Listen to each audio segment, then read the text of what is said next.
Bidders doing their trade at the Mombasa tea auction, which serves more than 10 countries in Africa. This is one of the world's largest black tea exchange centers.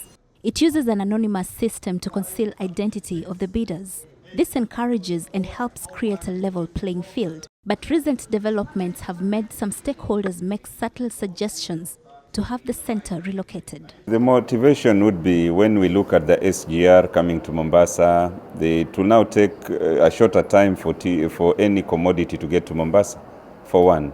Two, we are moving automation. Now when we have automation, unless we have appropriate incentives in Mombasa, the teas may as well be purchased from any location. You don't have to be physically present within the auction to buy the teas. This proposal has, however, met stiff opposition on grounds that it will affect jobs and, by extension, Mombasa's economy. The idea of the tea auction being moved out of Mombasa is a disaster for us. This is the largest tea auction in the world. 100 billion shillings worth of business is transacted here. It contributes 4% to the GDP of Kenya, 20% of the exports of Kenya, and here in Mombasa, employing over 50,000 people. The auction brings together players in the tea sector, including producers, brokers, and buyers.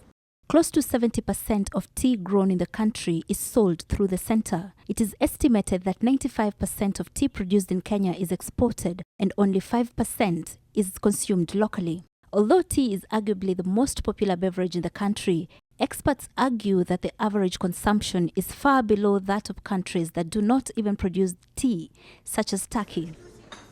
Zainab Wandati, NTV.